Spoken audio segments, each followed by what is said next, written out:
Hello students. आज हम wave optics में एक बहुत इंपॉर्टेंट टॉपिक है वो करेंगे। टॉपिक है proof of laws of reflection by Huygens principle. हमें हाइजेंस प्रिंसिपल जो हमने पिछली क्लास में पढ़ा था उसकी बेसिस पर रिफ्लेक्शन के लॉज प्रूफ करने हैं। सबसे पहले तो अपन याद करें कि रिफ्लेक्शन के दो लॉ क्या थे। फर्स्ट लॉ था angle of incidence is equal to the angle of reflection, I equal to R. Second law था incident ray, reflected ray and normal at the point of incidence lie in the same plane. ये दो loss थे। हमें ये दोनों law proof करने हैं on the basis of Huygens theory. मान लिया अपन ने कि ए बी एक इंसिडेंट वेव फ्रंट है। वेव फ्रंट हमने पढ़ा था पिछली क्लास में। जैसे ये सोर्स ऑफ लाइट है, यहां से रेज जा रही हैं, तो सोर्स से बराबर डिस्टेंस पर जितने पॉइंट्स होंगे उन सारे पॉइंट्स का जो एनवेलप होता है उनको मिलाकर जो बनता है that is called a wave front. ये मान लिया अपन ने एक प्लेन वेव फ्रंट है जो मैंने बताया था सोर्स से इनफाइनाइट डिस्टेंस पर बनता है। रेज जो होती हैं, यहाँ पे दिख रहा है तुम्हें ये रेज हैं, ये वेव फ्रंट के साथ हमेशा 90 डिग्री के एंगल पर जाती है। यहाँ पर एक तुम टेंजेंट बनाओगे तो ये 90 डिग्री होता है। तो रेज हमेशा जो होती हैं वो वेव फ्रंट के साथ परपेंडिकुलर होती हैं। तो ये इंसिडेंट रेज होगी जो इस इंसिडेंट वेव फ्रंट के ऊपर परपेंडिकुलर है। जैसे ये रे यहाँ पर टकराती है मिरर से, इसका रिफ्लेक्शन हो जाता है। ये इसका एंगल ऑफ इंसिडेंस हो गया जो नॉर्मल के साथ बना हुआ एंगल है। अब ये रे यहां से टकराकर रिफ्लेक्ट होकर ऐसे जाती है। ये वाली जो रे है जो पॉइंट बी पर आ रही है, ये आगे जाके मिरर को टकराती है at the point B dash और फिर वहां से रिफ्लेक्ट होती है। तो ऐसे इस इंसिडेंट वेव फ्रंट पे इनफाइनाइट रेज होंगी, बहुत सारी रेज होंगी, सब यहां पर आएंगी, मिरर से टकराकर यहां तक पहुंचती हैं। यदि ये रिफ्लेक्टेड वेव फ्रंट है, इसका मतलब कि ये सारी रेज जो ए से यहां तक या बी से यहां तक पहुंची हैं, इन सब का टाइम सेम है। एक ही टाइम में ये नया वेव फ्रंट अपन को मिला है। ठीक है, हमने पढ़ा था हाइजेंस थ्योरी में कि जैसे ये पुराना वेव फ्रंट है, अब नया वेव फ्रंट तुम्हें टी टाइम के बाद बनाना है, तो अपन ने सबका डिस्टेंस निकाला, स्पीड इनटू टाइम, उनको लेकर अपन ने यहाँ पर ऐसे सर्कल्स बनाए और इन सर्कल्स की जो टेंजेंट्स हैं इनको अपन ने मिला दिया, तो ये नया वेव फ्रंट मिला था। अब ये जो नया वेव फ्रंट है उसमें अपन को यहां से यहां तक का टाइम पता है, सभी के लिए टी है। सेम टाइम में रेज यहां से आगे जाती हैं। पुराने वेव फ्रंट से अगले वेव फ्रंट तक जाने में सबको टाइम सेम लगता है। वही यहां पर भी होगा। जितनी देर में ए वाली रे ए डैश पे पहुंचेगी उतनी ही देर में बी वाली रे बी डैश पे पहुंचेगी और उतनी ही देर में कोई बीच वाले पॉइंट पी से आने वाली रे मिरर को स्ट्राइक करके पी डैश पे पहुंचेगी। मतलब time taken by the rays same रहेगा for all the points on the incident wave front. अब मैं निकालता हूं कि एक ऐसी रे जो P से P डैश तक पहुंची है उसको कितना टाइम लगता है। तो टाइम इज इक्वल टू अपन को पता है डिस्टेंस अपॉन स्पीड। यहां पर ये जो c है ये स्पीड ऑफ लाइट है इन एयर। तो अब अपन निकालते हैं टाइम टेकन बाय अ रे जो कहां से जा रही है, P से जाके P डैश तक पहुंच रही है, by a ray to travel from P to P dash, P से P डैश तक का टाइम। तो time equal to formula distance upon speed. Distance ये वाली रे P पे आई, पहले P से M तक गई, तो डिस्टेंस हो गया PM, स्पीड C, प्लस फिर यहां से यहां तक गई तो M P dash upon speed C। ये टाइम निकल आया, इसको हमने फर्स्ट इक्वेशन मान लिया। अब हम ट्राइंगल लेते हैं APM, ट्राइंगल APM। इसमें हमने लगाया sine theta, sine I, perpendicular upon hypotenuse, perpendicular PM upon hypotenuse AM। यहां से PM की वैल्यू आ जाएगी, PM आ जाएगा AM साइन आई, पीएम निकला है। फिर हमने ट्राइंगल लिया B dash P M, B dash M P dash, triangle B dash M P dash. इसमें ये वाला एंगल है आर। अब ये एंगल आर कैसे आया एक बार बता देता हूं। यहां पर ये आई कैसे आया वो भी एक बार समझा देता हूं। ये एंगल ऑफ इंसिडेंस था आई, ये टोटल 90 होता है, ये रे वेव फ्रंट के साथ परपेंडिकुलर होती है, टोटल एंगल 90, उसमें से इतना आई तो ये 90 माइनस आई। अब अपन को पता है मिरर के ऊपर ये नॉर्मल है तो ये पूरा एंगल 90 का, उसमें से इतना 90 माइनस आई है तो 90 में से 90 माइनस आई सब्ट्रैक्ट करोगे तो 90 90 कैंसिल, तो ये आई हो गया। सिमिलरली यहाँ पे ये आर, ये वाला 90 माइनस आर, तो ये बाकी बचा 90 minus 90 minus R, that is R, तो साइन आई आ गया। सिमिलरली ये वाले ट्राइंगल से sine R, sine R perpendicular upon hypotenuse, तो M P dash upon B dash M, यहां से एम पी डैश निकाला, क्रॉस मल्टीप्लाई, तो ये हो जाएगा B dash M sine R. तो पहले अपन को पी एम की वैल्यू पता चल गई थी, अब हमें पी डैश एम की वैल्यू पता चल गई। ये जो बी डैश एम आ रहा है इसको देखो अपन फिगर से क्या लिख सकते हैं। बी डैश एम इतना डिस्टेंस है, यदि ये मैं पूरा डिस्टेंस ले लूं ए बी डैश यहां से यहां तक का, और उसमें से इतना माइनस कर दूं, इस पूरे में से इतना माइनस कर दूं तो ये आ जाए। तो in place of B dash M मैं लिख सकता हूं A B dash minus A M, इसकी जगह रखा A B dash minus A M, ये साइन आर ऐसे ही है, ये एम पी डैश आ गया। अब ये जो दो वैल्यूज आई हैं, ये वाली और ये वाली, ये दोनों वैल्यूज अपन फर्स्ट इक्वेशन में रख देते हैं, तो टी आ जाएगा, पीएम की जगह रखा A M sine I, A M sine I upon C, plus M P dash की जगह ये A B dash minus A M sine R by C, ऐसा आ गया। इसमें ब्रैकेट ओपन करते हैं तो ये हो जाएगा A M sine I by C plus A B dash sine R by C minus A M sine R by C, ऐसा आ गया। ए एम वाली दो वैल्यूज में से ए एम कॉमन, तो अंदर बचेगा sine I by C minus sine R by C plus A B dash sine R by C, ये ऐसे ही रहा। अब ये जो ए एम के साथ वाली टर्म है हम ये सोचें कि क्या होगी। देखो बच्चों, ये जो अपन ने टाइम निकाला है ये टोटल टाइम है जो P से जाने वाली रे को P डैश तक पहुंचने में लगता है। अब जैसे मैंने यहां से एक रे P से ली है जो मिरर को स्ट्राइक कर रही है M पर, वैसे यहां से यदि अपन एक रे लेंगे तो ये मिरर को स्ट्राइक करेगी N पर। इसका मतलब ये हुआ कि यदि अपन ये वाली रे के लिए डिस्टेंस निकालेंगे तो उसमें यहां पर M की जगह पर N आ जाएगा। यदि अपन कोई और रे लेंगे तो उसके लिए कोई और पॉइंट L आएगा। इसका मतलब यहां पर ये जो M है वो अलग अलग रे के लिए अलग अलग होता जाएगा। जो रे N पर स्ट्राइक करेगी उसके लिए N आ जाएगा, जो रे L पर स्ट्राइक करेगी उसके लिए L आ जाएगा। मतलब एक ये वाली जो टर्म है ये अलग अलग रेस के लिए अलग अलग रहेगी। लेकिन क्या सेकंड वाली टर्म जो है वो भी अलग अलग रेस के लिए अलग अलग रहेगी क्या? चेक करते हैं अपन। ए बी डैश क्या था? ए बी डैश ये पूरा टोटल डिस्टेंस था, तो जितनी भी रेस आएंगी वो इस टोटल डिस्टेंस के तो अंदर ही रहेंगी। मतलब ये ए बी डैश सबके लिए सेम रहेगा। आर तुम्हें दिख रहा है जितनी भी रेस यहां से निकल रही हैं वो सब एक दूसरे के साथ पैरेलल जा रही हैं, मतलब आर सबके लिए सेम रहेगा।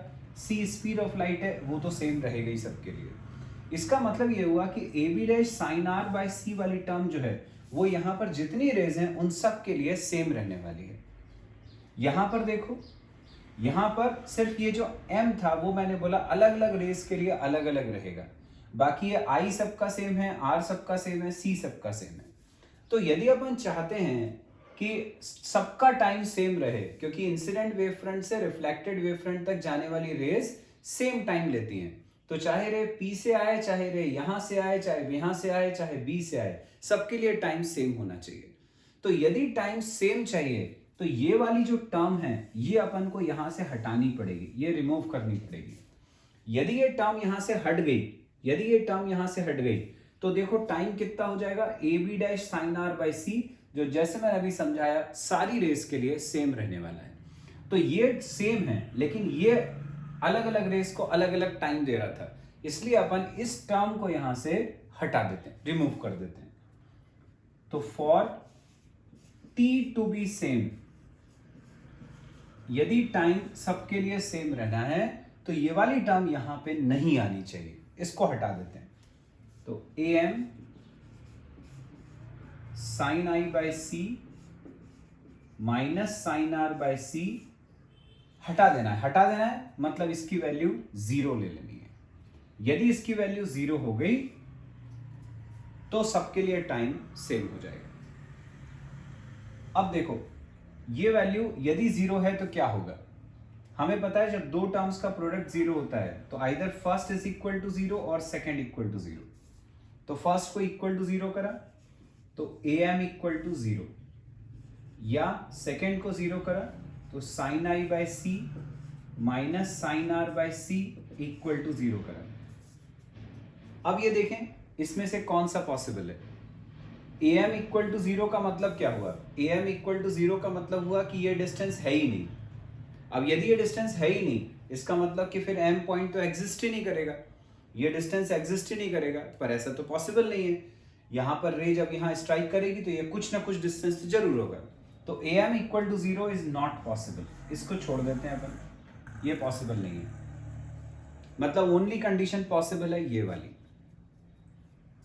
साइन आर बाय सी को उधर ले गए तो sine I by C equal to आ जाएगा sine R by C, C से सी कट जाएगा, साइन से साइन कट जाएगा, तो क्या आ गया आई इक्वल टू आर आ गया। आई इक्वल टू आर मतलब angle of incidence is equal to the angle of reflection.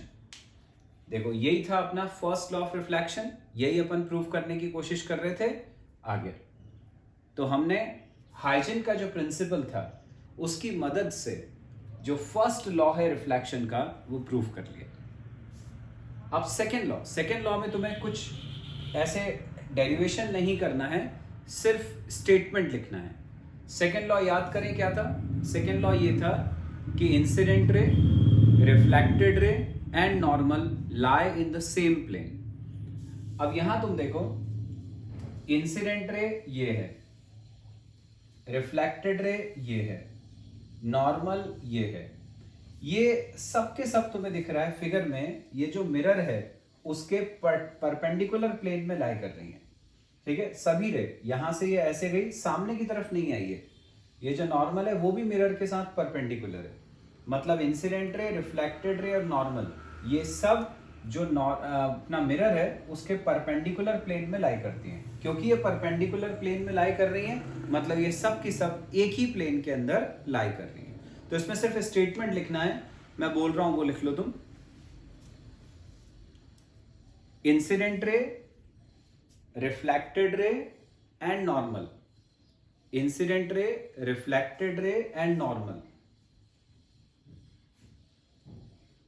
all lie in a vertical plane, all lie in a plane, all lie in a plane which is perpendicular to the, in a plane which is perpendicular to the mirror, in a plane which is perpendicular to the mirror.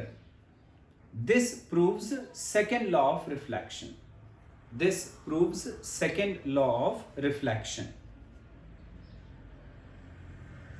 तो बच्चों इस तरह से अपन ने Huygens principle की मदद से reflection के जो दो लॉज थे वो दोनों हमने प्रूव कर लिए। अब बच्चों नेक्स्ट है proof of laws of refraction on the basis of wave theory. Wave theory मतलब वो Huygens principal.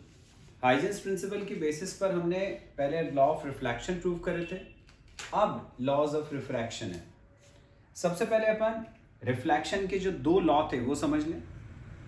First law, incident ray, refracted ray and normal at the point of incidence lie in the same plane, ये first law था। जो second law था refraction का, उसको अपन ने Snell's law बोला था, और स्नेल्स लॉ होता है mu equal to sine I upon sine R.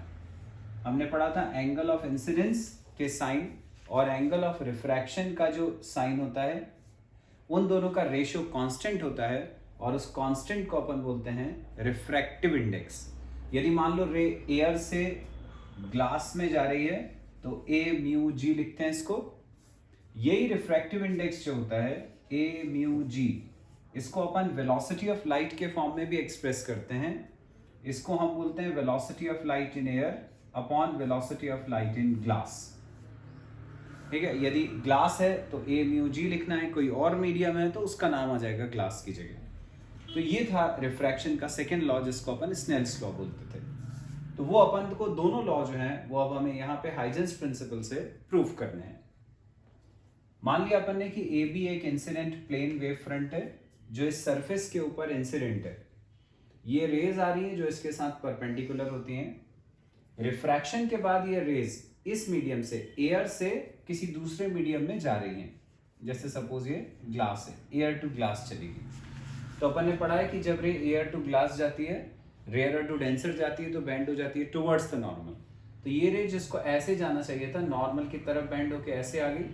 ये रे जिसको ऐसे जाना चाहिए था नॉर्मल की तरफ बेंड होके ऐसे आ गई। सिमिलरली ये वाली, ये सारी रिफ्रैक्टेड रेज एक दूसरे के साथ पैरेलल रहेंगी। और जैसे मैंने पहले बताया था कि जितनी भी रेज ए से ए डैश तक जा रही हैं, या पी से पी डैश तक जा रही हैं, या बी से बी डैश तक जा रही हैं, इनका यहां से यहां तक जाने का टाइम सेम रहता है। सेम टाइम में रेज यहां से यहां तक ट्रेवल करती हैं, इसीलिए अपन इसको बोलते हैं रिफ्रैक्टेड वेव फ्रंट। जो नया वेव फ्रंट बना वो सेम टाइम के बाद में बनता है, जैसे मैंने पिछले टॉपिक में भी तुम्हें बताया था।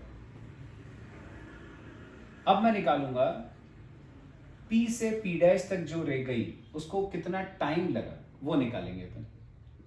तो time taken by the ray, time taken by the ray from P to P dash, P से P डैश तक का टाइम। टाइम का फॉर्मूला जानते हैं अपन, डिस्टेंस अपॉन स्पीड। तो पहले रे P से M तक गई एयर में, और फिर M से P डैश तक गई ग्लास में। तो पहले डिस्टेंस अपॉन स्पीड एयर में, डिस्टेंस ट्रेवल करा उसने pm upon speed of light c। फिर ग्लास के अंदर distance travelled mp dash upon speed, air में स्पीड लाइट की c मान ली और ग्लास में v मान ली, यहां पे v। जब रिफ्लेक्शन अपन ने पढ़ा था तो उसमें हमें स्पीड चेंज करने की जरूरत नहीं पड़ी थी, क्योंकि उसमें मीडियम सेम था। यहां पर मीडियम बदल गया है, ये एयर है ये ग्लास है, इसलिए स्पीड ऑफ लाइट चेंज हो जाएगी। इसको हमने मान लिया फर्स्ट इक्वेशन। अब हमने ये वाला ट्राइंगल लिया, ट्राइंगल APM। ज्योमेट्री से ये एंगल कैसे हुआ वो बता देता हूं एक बार, पहले भी बताया है तुम्हें।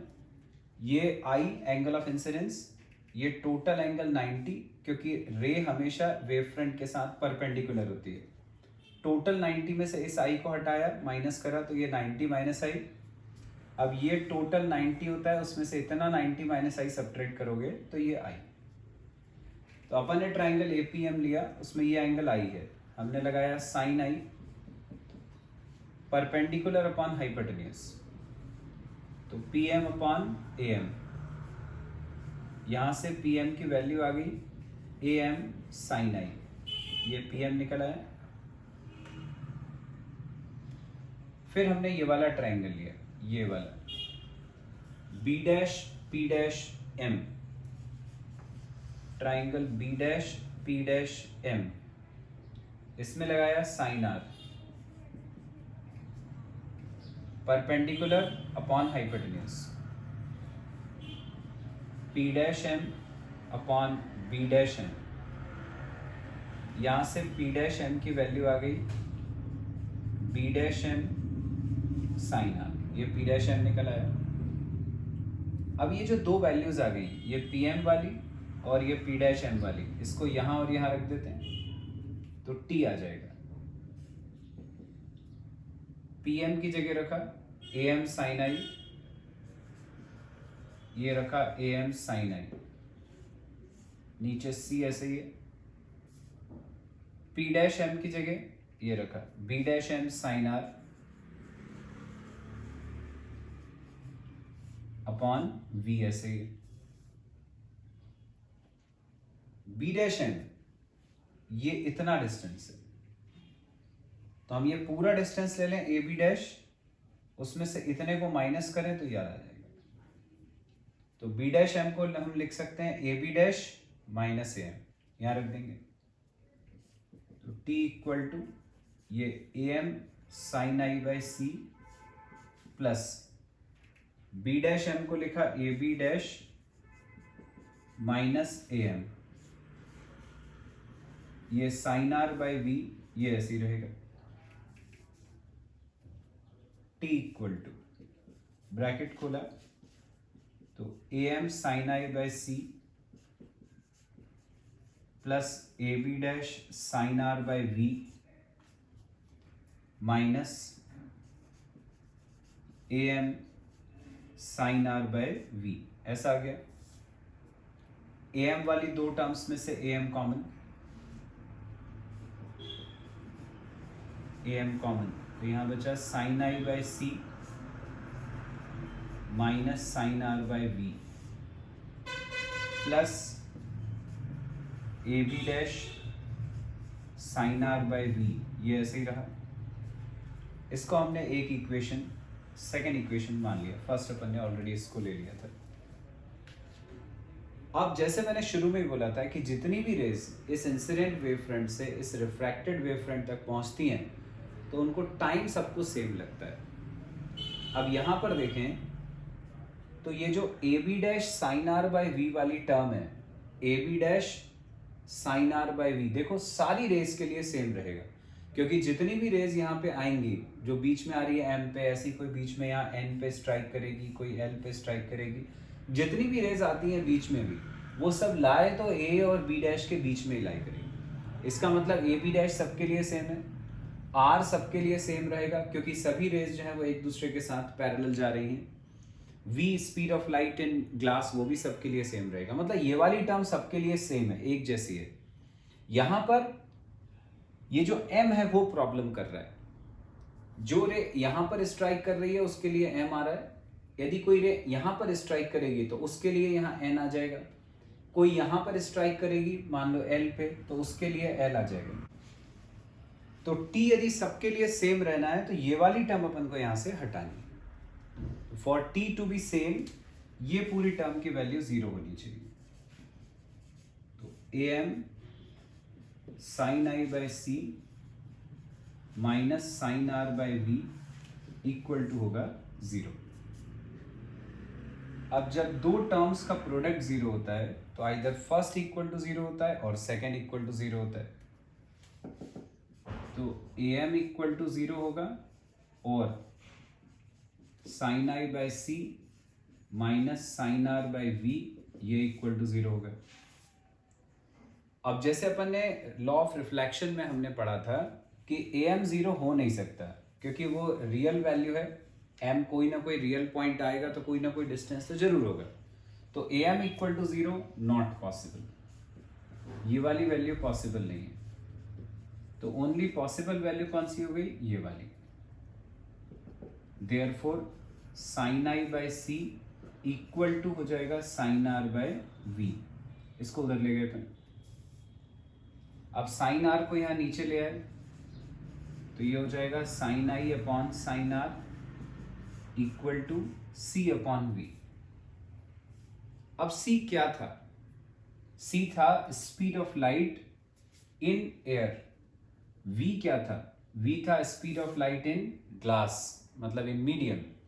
तो c अपॉन v मतलब velocity of light in air upon velocity of light in glass. लेकिन अपन पहले ही पढ़ चुके हैं कि वेलोसिटीज का जो रेशियो होता है उसको हम बोलते हैं रिफ्रैक्टिव इंडेक्स। इसका मतलब ये हुआ कि हम इसकी जगह पर रिफ्रैक्टिव इंडेक्स म्यू लिख सकते हैं। Therefore sine I upon sine R equal to, आ गया म्यू। देखो यही था अपना Snell's law, mu equal to sine I by sine R. ये तो ये अपन ने प्रूफ कर दिया, यही था हमारा स्नेल्स लॉ। तो ये जो रिफ्रैक्शन का सेकेंड लॉ था वो अपन ने प्रूफ कर लिया। अब रिफ्रैक्शन का फर्स्ट लॉ क्या था कि incident ray, refracted ray and normal at the point of incidence lie in the same plane. तो तुम्हें दिख रहा है कि जो अपनी रिफ्रैक्टिंग सरफेस है, ये सरफेस थी रिफ्रैक्टिंग, तो इंसिडेंट रे, ये रिफ्रैक्टेड रे और ये नॉर्मल, ये सब के सब इसके परपेंडिकुलर प्लेन में लाई कर रहे हैं, रिफ्रैक्टिंग सरफेस के परपेंडिकुलर प्लेन में लाई कर रहे हैं, मतलब ये सब की सब एक ही प्लेन के अंदर लाई कर रहे हैं। तो इसका स्टेटमेंट मैं बोल रहा हूं वो लिख लो, incident ray, reflected ray and normal, incident ray, reflected ray and normal all lie in a plane, all lie in a plane perpendicular to the refracting surface, lie in a plane perpendicular to the refracting surface.